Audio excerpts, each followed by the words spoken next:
Hey gamers, and welcome back to the channel. Today we are diving into the best that the NES and the Super Nintendo has to offer, all based on your submissions. From timeless classics to hidden gems, we'll be exploring those titles that shaped your childhoods and still hold up today. So grab your controllers and let's jump into the nostalgia. So here's how this is going to go. Since all of you commented on my previous videos on what you thought the titles should be on the list, I will list two from each subscriber's submission.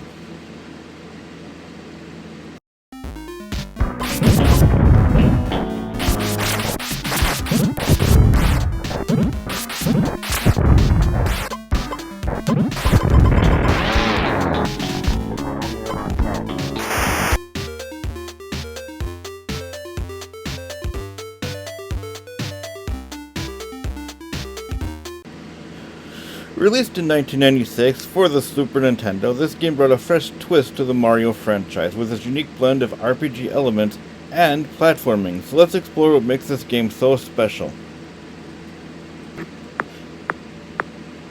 First off, let's talk about the story. Mario is on a quest to once again rescue Princess Toadstool after the evil Smithy steals the Star Rod, which grants wishes. Along the way, Mario teams up with a diverse cast of characters including Mello, Gino, and Bowser. The story is whimsical and yet engaging that is filled with humor and memorable moments. Now on to the gameplay. Super Mario RPG features a turn-based battle system which was a significant shift for the series. Players can perform time hits for extra damage and adding a skin-based element system that keeps the battles exciting. Plus, each character has unique abilities, making party composition very important. One of the standout features of Super Mario RPG is the art style. The 3D graphics were groundbreaking at the time, blending charming characters design with vibrant environments. And let's not forget the music composed by Yoshima. I probably butchered that. The soundtrack beautifully complements the game's whimsical tone with tracks like Forest Maze and Beware the Forest Mushrooms. An unforgettable Super Mario RPG has left a lasting legacy, inspiring a number of RPG games in the Mario franchise, which includes Paper Mario and Mario and Luigi. Super Mario RPG's blend of unique humor, storytelling, and engaging gameplay continues to resonate with fans even today.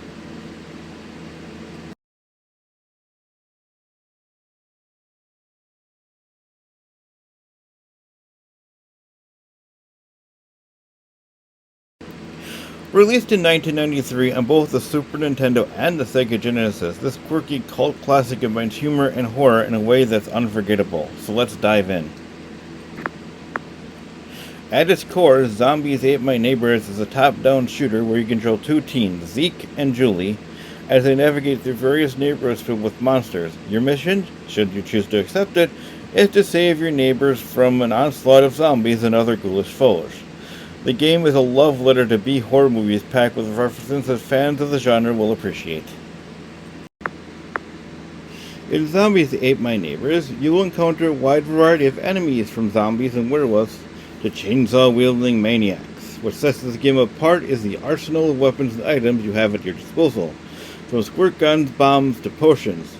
These all can be used to fend off each of the undead. Each of these will have a different style to your playstyle. Plus, if you don't want to go it alone, you can grab a friend and take on the undead together in co-op mode. The level design is both charming and challenging. Each stage is packed with secrets and surprises, from hidden items to unique boss fights. The graphics capture the perfect 90s vibe with colorful sprites and goofy animations, making every enemy encounter a mix of thrills and laughter. Despite its initial release being over 30 years ago, Zombies Ate My Neighbors has maintained a strong cult following. It's been released on various platforms, and fans have created countless tributes from fan art to merch. Its influence can be seen in modern indie games that blend both humor and horror.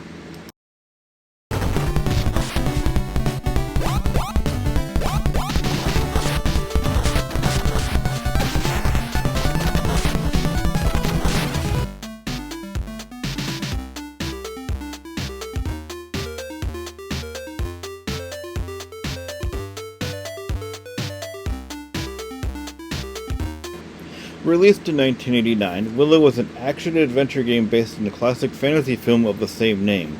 So let's see what makes Willow a must-play. Willow follows the story of the titular character, a young farmer who became an unlikely hero. When an evil queen threatens his village, Willow embarks on a quest to rescue a kidnapped princess and defeat the dark forces. The game captures the spirit of the movie, blending adventure with fantasy elements in a captivating way.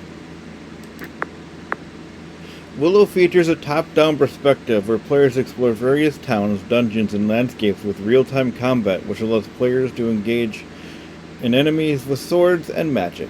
As you progress, you can find items and spells that enhance your abilities, adding a layer of strategy. One of the best features is the magic system. You collect scrolls that grant powerful abilities, making battles and puzzles more dynamic, and managing your resources is crucial for success.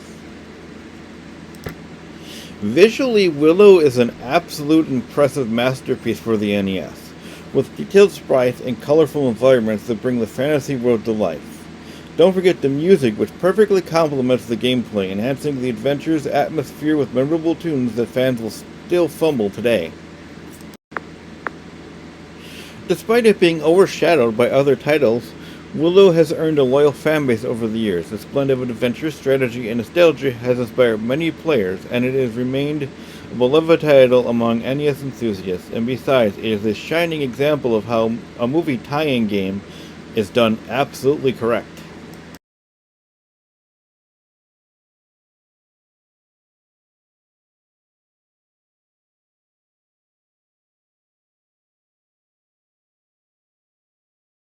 Released in 1988, Jackal offers intense action and co-op gameplay, so let's dive in and find out what makes Jackal a must-play. In Jackal, you take on the role of a soldier driving an armored jeep on a mission to rescue hostages from enemy territory. The game is inspired by the classic films of the time, blending military strategy and arcade-style shooting. Your goal? Navigate hostile environments while saving prisoners and defeating waves of enemies. The gameplay is fast-paced and exciting. You control your jeep from a top-down perspective, using a variety of weapons to eliminate foes. The game shines in its co-op mode, where a second player can join in on the action, doubling the fun. You can also upgrade your vehicle's firepower and collect items that enhance your abilities, making strategic gameplay crucial. Each level presents new challenges, from enemy tanks to helicopters, keeping you on your toes. Visually, Jackal is an impressive masterpiece on the NES, with its colorful graphics and detailed sprites that capture the military theme, as well as a soundtrack that features catchy tunes that enhance the adrenaline-fueled gameplay that makes each mission an epic one. Jackal has gotten a solid following over the years, as it's remembered fondly by those who have played it in their childhoods. Its unique blend of action and teamwork and engaging mechanics has inspired many subsequent games in the genre, and it is a standout example of how co-op gameplay can elevate a title.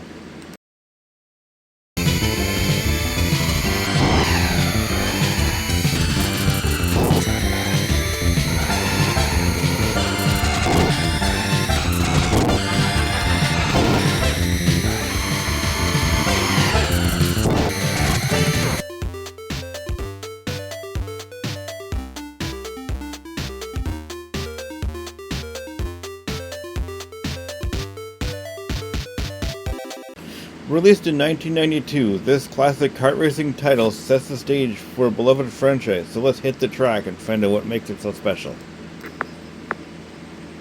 Super Mario Kart introduces players to the world of car racing with familiar faces from the Great Mario universe. You can choose from 8 characters, which include Mario, Luigi, and Princess Toadstool, and you race through imaginative tracks inspired by the Mushroom Kingdom. Your goal is to finish in first place while using various power-ups. The gameplay is fast-paced and exciting.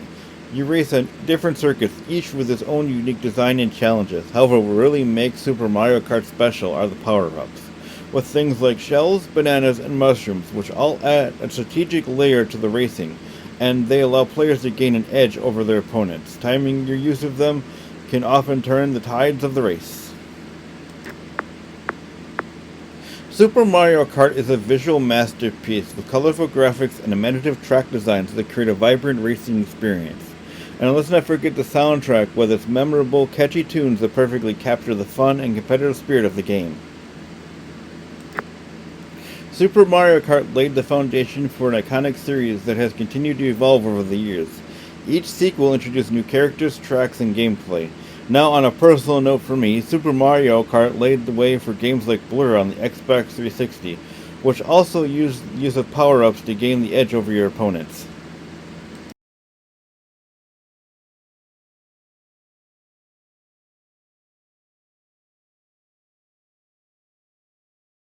Released in 1990 for the Super Nintendo, F-Zero revolutionized the racing game with its high-speed gameplay and stunning graphics, so let's see what makes this one special.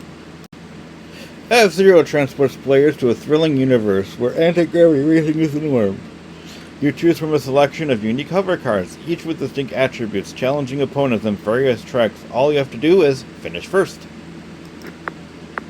The fast-paced, adrenaline-pumping gameplay has an inviting boost mechanic, allowing players to accelerate at critical moments. However, be careful using boost because it drains your vehicle's energy, so you need to figure out how to avoid crashing. Visually, F-Zero is a groundbreaking masterpiece. The Mode 7 graphics created an immersive sense of speed and depth, immersing players in the vibrant racing environment. And let's not forget the amazing soundtrack. It's an exciting mixture of techno and upbeat tunes that perfectly complement the high-speed action. F-Zero set the standard for futuristic racing games and inspired numerous sequels and spin-offs with titles like F-Zero X and F-Zero GX that expanded on the formula as well as introducing new features and better graphics. Today, F-Zero remains a fan favorite.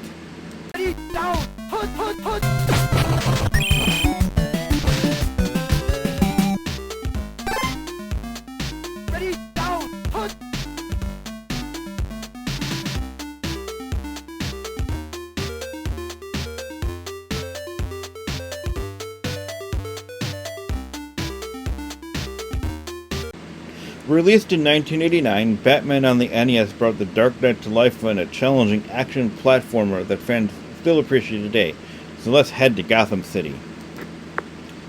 In Batman, players take on the role of the Caped Crusader as he battles against the Joker and his gang of thugs. The game was inspired by the 1989 Tim Burton film and follows the narrative that captures the film's tone, featuring dark environments and intense action. You are Batman cleaning up the streets of Gotham on your way to stop the Joker. Batman blends action and platforming gameplay beautifully, allowing you to jump, punch, and use any of the bat gadgets such as the Batarang and smoke bombs to defeat the Joker's thugs. The controls are responsive, which makes navigating each level very satisfying. Visually, Batman is brilliant on the NES, with detailed backgrounds and characters that capture the darkness of Gotham. Each level has its own unique design, from gritty streets to the Joker's hideout, thus providing a sense of progression and challenge. The soundtrack is another highlight, featuring catchy tunes that perfectly complement the game's action-packed past, and the sound effects from punches to gadget usage add to the immersive experience. Batman on the NES remains a memorable title in the superhero genre. Which it may not be as well known as some of the other Batman games, it has set the groundwork for future titles and remains a nostalgic favorite for many gamers.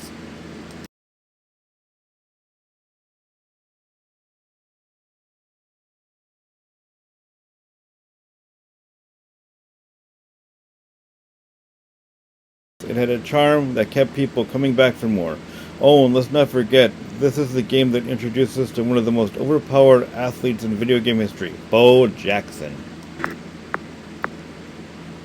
The beauty of Tecmo Bowl is its simplicity. You have 4 plays to choose from, 2 runs and 2 passes. That's it. No complicated playbooks, just good old strategy and a bit of luck.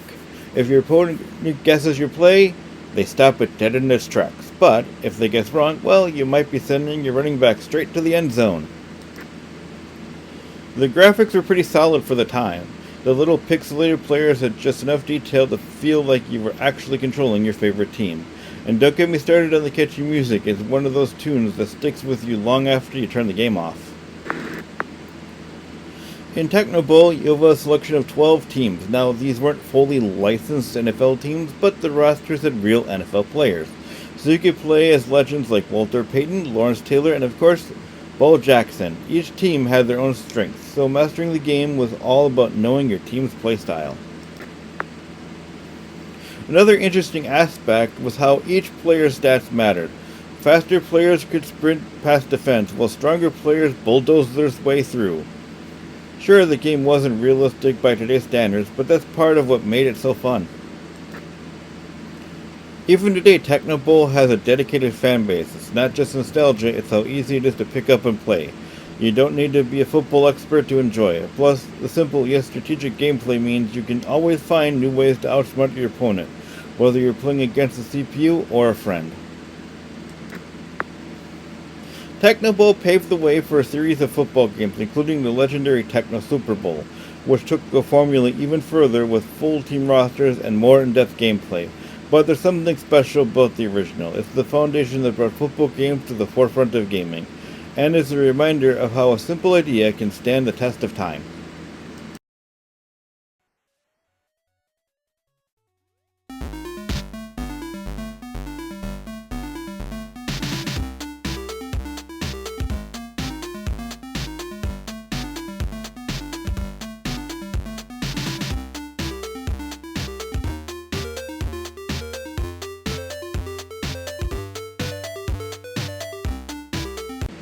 Guerrilla War was developed by SNK. This run-and-gun action game took the arcade world by storm in 1987, and has made its way onto the NES in 1989. But still, does it hold up in today's retro gaming scene? Well, let's find out. Guerrilla War puts you in the shoes of two freedom fighters. You can play solo or with a buddy in co-op mode. Your mission? Overthrow a tyrannical dictator and liberate an island in the midst of a revolutionary war. Sounds simple enough? Right. Well, think again, because this game doesn't pull any punches. You face an endless swarm of enemy soldiers, tanks, and gun placements. Your weapons, a machine gun with unlimited ammo, and a healthy supply of grenades to blow the bad guys to bits. And you'll need every single round. One of the coolest aspects of Guerrilla War is the ability to hop into various vehicles like tanks, which add a whole new layer of fun and destruction. But be careful, those vehicles aren't invincible, and if you're not careful, you might end up in a fiery wreck. Let's not forget one of the game's strongest features, the two-player co-op mode. In true arcade fashion, teaming up with friends brings the action to a whole new level, but just like in other NES games of the style, friendly fire is on. So watch where you're throwing those grenades. One wrong move and your buddy might end up in the crossfire. Don't be fooled by its simple mechanics. As you progress, the difficulty ramps up fast. The screen gets flooded with enemies and surviving becomes a true test of your reflexes. This game can feel a bit overwhelming, especially during the later stages when bullets are flying in every direction you can think of. For an NES game, Guerrilla War does a solid job in the graphics department. The sprites are colorful and the environments are varied, ranging from jungles to fortified enemy bases. It's not groundbreaking, but it gets the job done.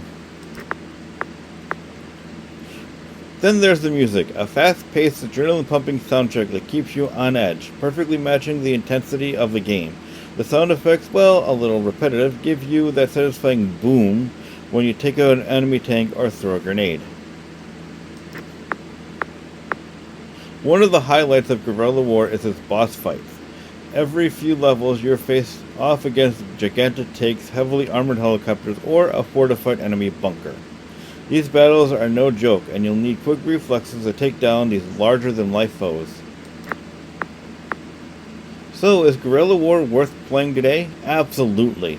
Its fast-paced action, tight controls, and fun co-op mode make it a standout title on the NES. Sure, it can be tough and chaotic, but if you're up for a challenge and love arcade-style action, this game will keep you hooked from start to finish.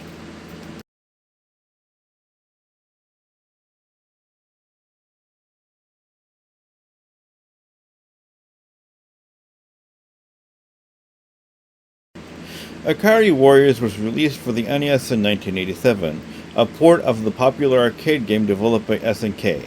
It follows two Rambo-inspired commandos, Paul and Vince, as they blast their way through enemy forces in an attempt to save the day. Simple premise? Absolutely, but don't let that fool you. This game will test your skills, patience, and maybe even your sanity. Ikari Warrior is a classic run-and-gun shooter with a unique twist, a top-down perspective. Back in the day, this style was relatively new for home consoles, and Ikari Warrior took full advantage of it.